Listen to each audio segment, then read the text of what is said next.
So in this section, we're going to look at solving quadratics, which means we're going to solve equations that have x squareds in them. Before we get started with that, though, I do want us to practice a little bit on our factoring from the other day.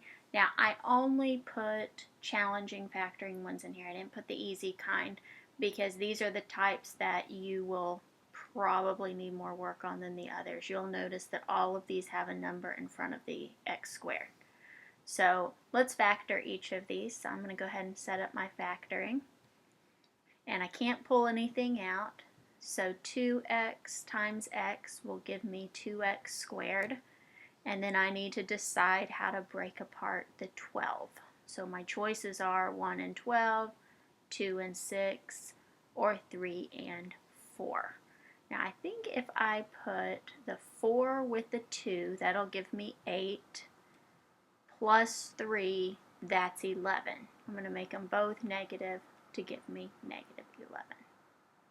Now remember, you've got to do outside and inside on these to get that middle term because that 2 is going to skew things off. Okay, so here's our second one. Alright, so can't pull anything out. The 19 kind of messes that up. Well, so does the 20 because 3 won't go into 20. So I have 3x and x.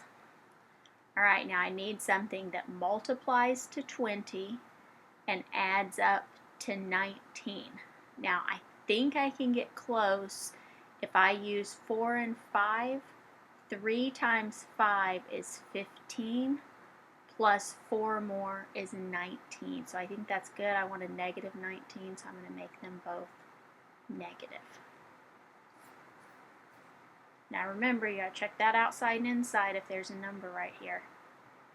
Okay, now this one's a little bit harder, or a little trickier, because that 4 could be split up as 4 and 1, or as 2 and 2. Now I do notice one other thing in this particular problem, and that's that the 4x squared is a perfect squared, and the 9 is a perfect square. So I'm going to try to take the square root of each of them. So I'd have 2x and 2x. Square root of 9 is 3. And then let's see if I can get 12 with the outside and inside. So I'd have 6x on the outside, 6x on the inside. I want negative 12, which I can get if I make them both negative. You could write your answer that way, or you could write it as 2x minus 3 squared. Now factoring, practice these, practice these, practice these. We're going to move on a little bit just because I don't want you to take all the time on that, and you can go back and watch the factoring.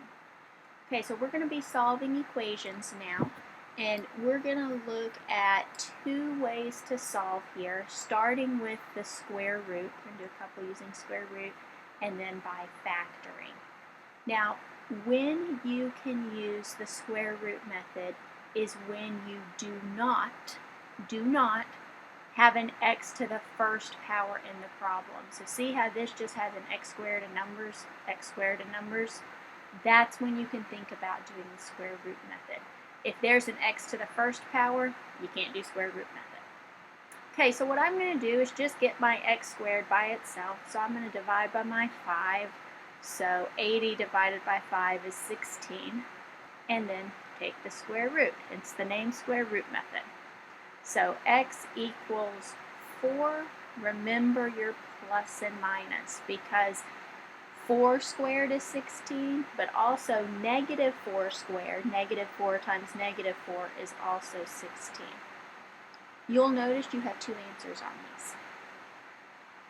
Now I'm going to pretty much do the same thing here. I don't have an x to the first power, so I'm just going to get that x squared by itself and take the square root. So I'm going to move the 15 to the other side, divide by the 3,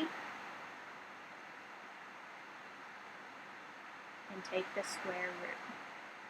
So x equals plus or minus root 5. Now, for our purposes, you can leave your answers written as radicals, simplify them if you can. Now, square root method, like I said a minute ago, you can use if you do not have an x to the first power in the problem. If you do, square root method's out, you've got to go to another method.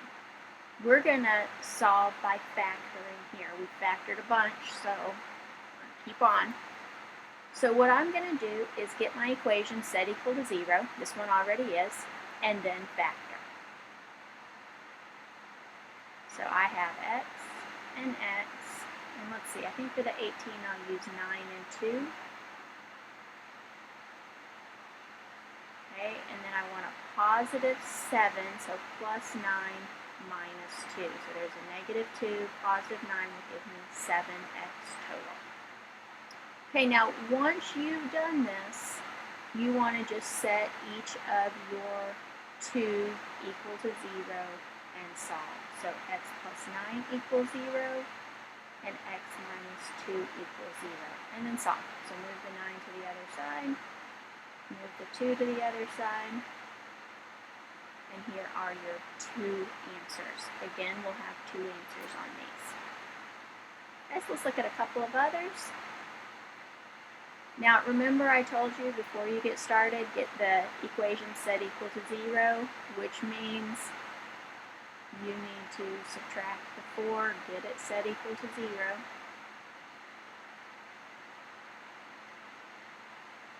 Okay, and then factor. Now this one's a little bit harder because you've got the 2 in front of the x squared, but lucky for us, I have a 2 in each of my other terms as well. So I'm going to pull out my 2.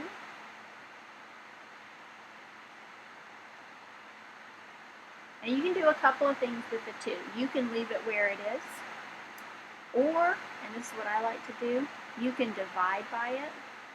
The reason I like to do that is 0 divided by 2 is still 0. You've sort of gotten rid of the 2 without affecting your problem at all. And then I'll factor this thing and finish it off. Okay, so it's got to be 3 and 1. I want a positive 2, so positive 3, negative 1. Set those equal to 0 and solve. And I'll have negative 3 and positive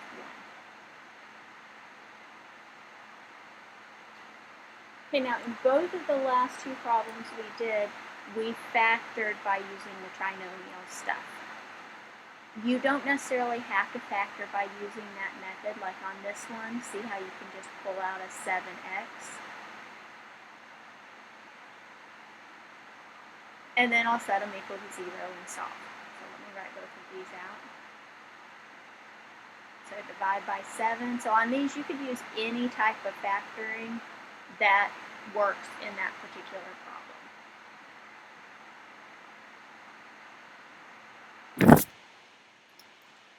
Okay, then here's our last one. Now it is already set equal to 0. I'm going to go ahead and factor this. I just put this one on here because there's something that I want y'all to see.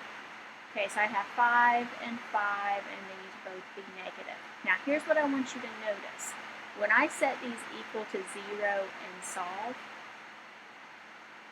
I end up with x equals 5 and x equals 5 as my answers. See how that answer repeats 2 times? This type of situation is the only time that you'll only have one answer on these. You only have one answer because the same answer repeated twice. It's called multiplicity. You have multiplicity of 2 on this answer. Okay, now the other thing we're going to look at in this section is still solving, but solving by graphing. So what I want y'all to have in your head is that when we're solving for quadratics, solving a quadratic or anything else for that matter, what you're looking for on the graph is x-intercepts, where it crosses the x-axis. Now, they're also described as being zeros sometimes. So if I say find the zeros, you're looking for where does it cross the x-axis. So on this one, you'd be looking for those 2 values. Now, I just made that up, but you'd be looking for those 2 values. Sometimes they're called solutions. And I should have put one more blank because also sometimes they're called roots. Any of those 4 words are synonyms. They mean the same thing. So if I say find the roots, that's the same thing as solving. If I say find the zeros, same thing as solving.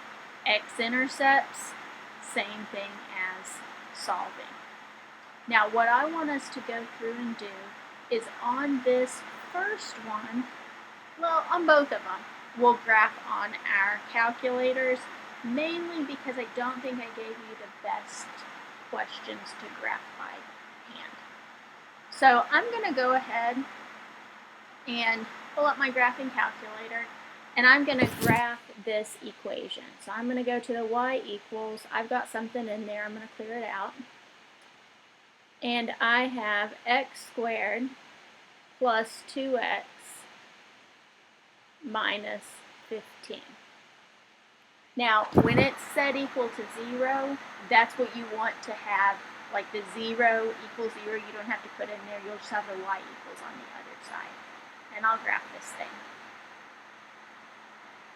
Okay, so it crosses down there somewhere, but these are our two answers. So it looks like it crosses, and I'm going to have to verify this, at negative 1, 2, 3, 4, negative 5, and at 1, 2, 3.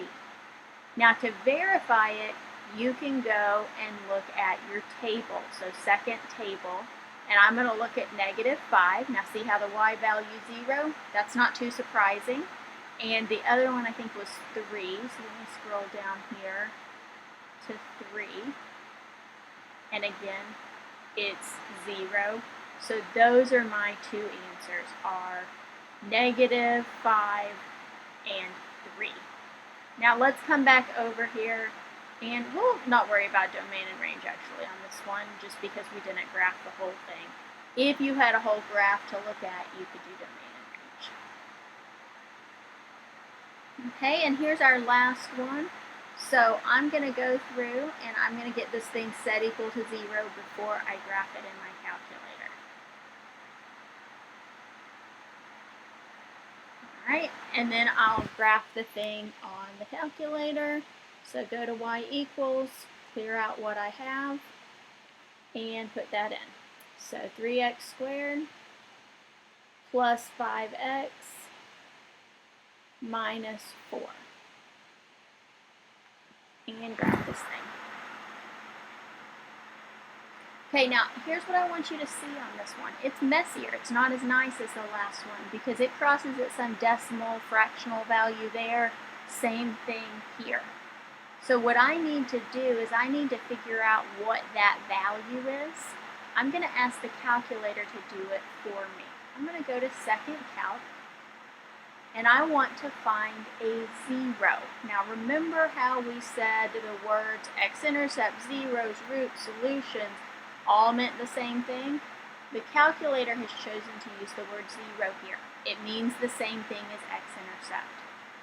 Now I believe we've done this before, but it's going to ask you then for a left bound and a right bound. So if I'm looking for this one right here, here's my cursor, if I'm looking for this one right here, I need to go on the left-hand side of this. So left-hand side, my values are up there. So I'm going to scroll over. Now it doesn't matter where as long as I'm on the left-hand side. Hit enter. And then scroll, it's going to ask you for right bound, scroll to the right-hand side. Again, hit enter. You'll see those little arrows point towards each other. If they're not pointing towards each other, you're going to get an error. So make sure they're pointing towards each other. I don't really want to guess, so I'm going to hit enter again. Now it gave me my 0 right here. Now this is messy because if you were to actually find it algebraically, not on a graph, it would be a radical. It would be a square root value. That's why it's so messy. So we're going to round it off. We'll say negative 2.26. Second thing I want you to notice is that sometimes you'll get a little rounding error in here. This right here is in scientific notation. It's a little tiny number. It's as close to 0 as your calculator could get. If it pops up in scientific notation, it should be fine. It's just a rounding error issue. The calculator couldn't quite make the numbers work. Okay, so one of our answers is negative 2.26. And then I'm going to find the second answer right here, by doing the same thing. Second calc, I want to find my 0, and then left bound and right bound for that 0 as opposed to the one I just found. So on the left hand side, okay, I'm there right now, and then scroll to the right hand side. Okay, they're pointing towards each other. I don't want to guess, so I'll hit enter. Okay, now this time it got the number right on, the 0 right on, so that's good. Sometimes it works, sometimes it doesn't, so no big deal if it doesn't. So 0.59. Now I do want to warn you, because I know some of you are addicted to your calculators, I do want to warn you that there will definitely be a no calculator part of your test, so do not think I don't have to know how to solve by factoring because I'm just going to use my calculator. That's not going to happen. So make sure that you learn every method, because I will be testing you on every different type of method, including the no calculator kind. Alright, so that is solving quadratics. We are going to learn some other methods later, but that's by factoring, square root, and graphing.